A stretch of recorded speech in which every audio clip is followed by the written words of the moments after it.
Hey, this is Scott. 3 months ago, I reviewed an amazing Pacific Northwest American single malt from Wanderback. That was batch one. Today, 3 months later, we're going to review Wanderback from Hood River, Oregon, batch two. Stay tuned.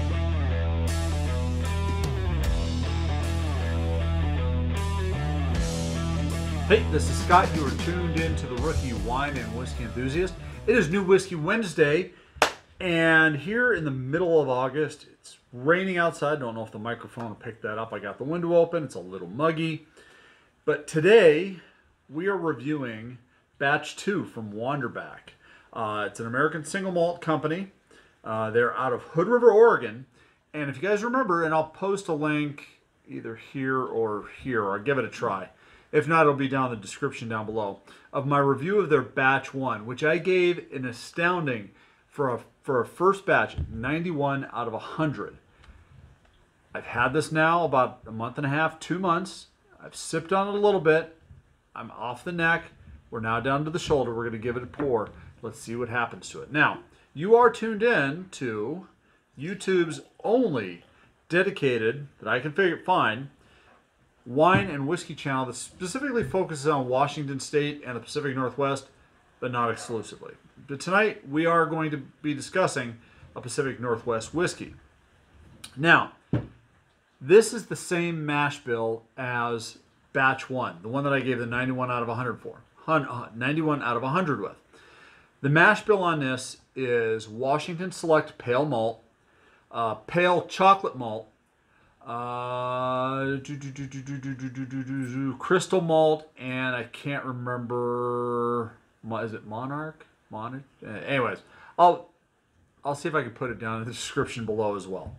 Anyways, let's go ahead and get into the nose and the color. The color on this is a deep, dark amber. Think the amber from Jurassic Park, okay?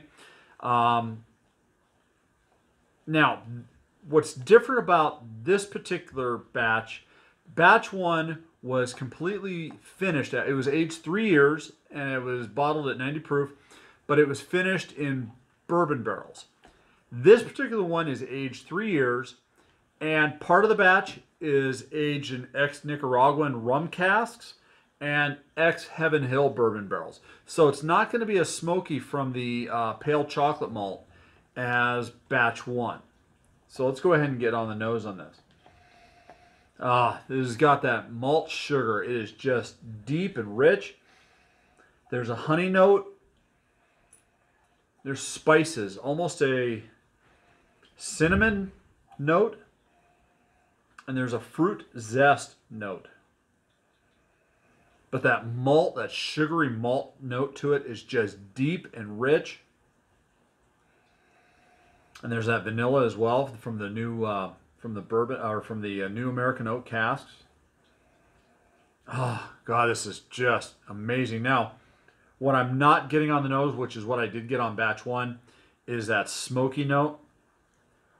And I suspect the aging it in the bourbon and the rum cask kind of mellowed out that pale chocolate malt on that. So let's go ahead and get into a sip on this.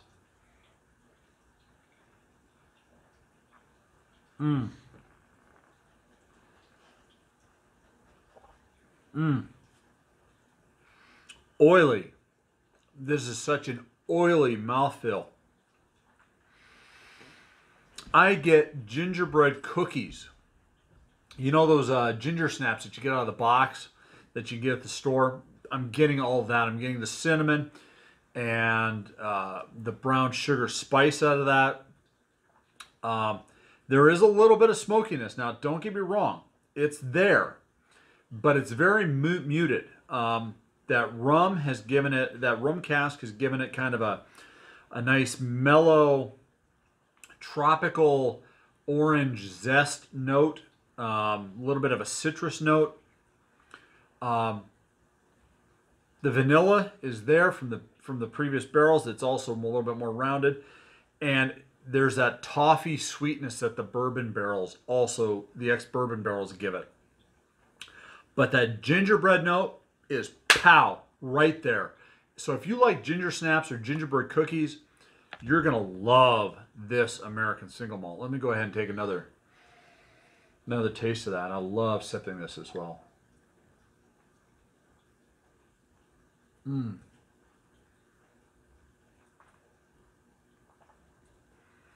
Now at 100 proof,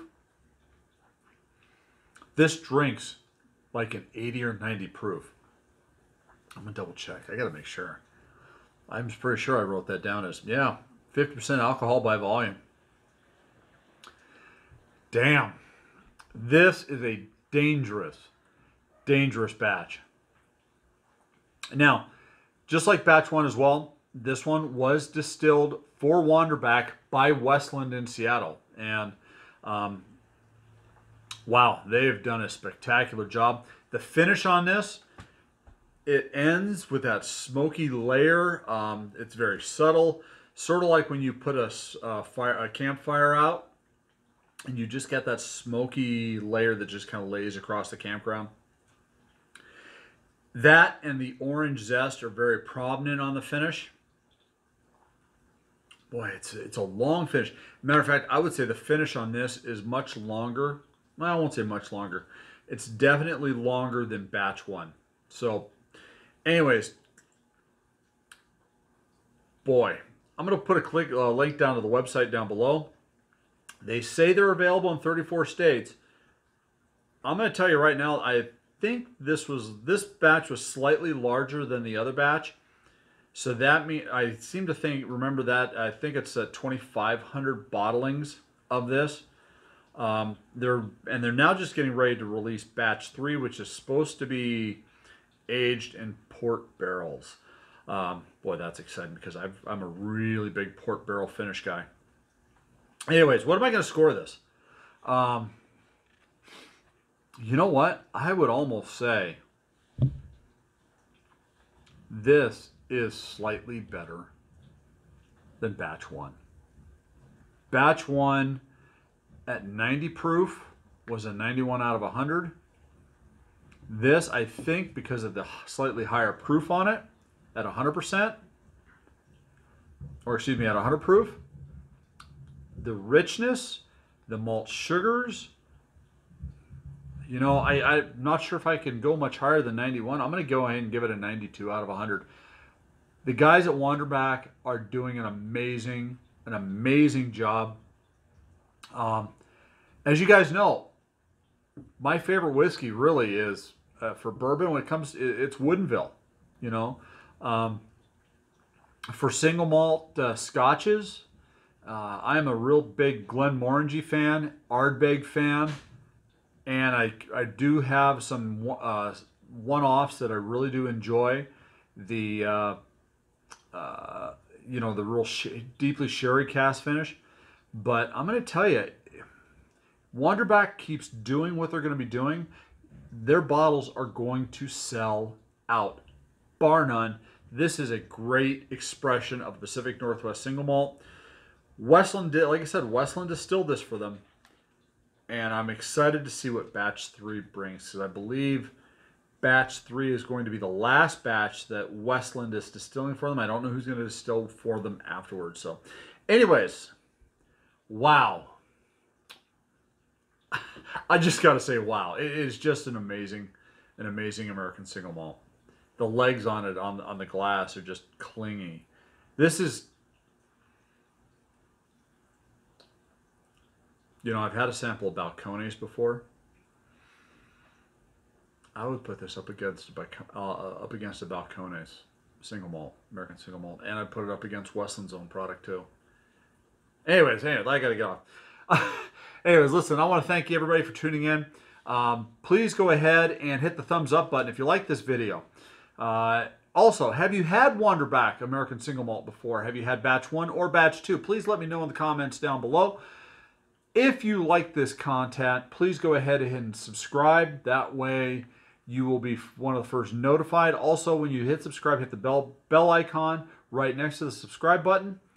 And that way, when I do have a bright idea and I do have a nice video and a good video pops up, either wine or whiskey, you're going to be one of the first notified. So anyways, Thank you again very much. 92 out of 100, Wanderback.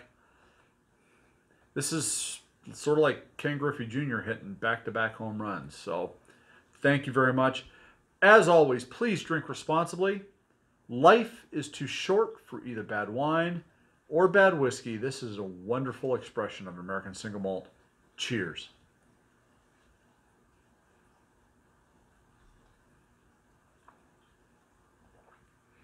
Yeah, I'm going to have to go down to Portland again and buy another batch 1, batch 2. Maybe multiple bottles of batch 2. I wonder if the wife will allow that.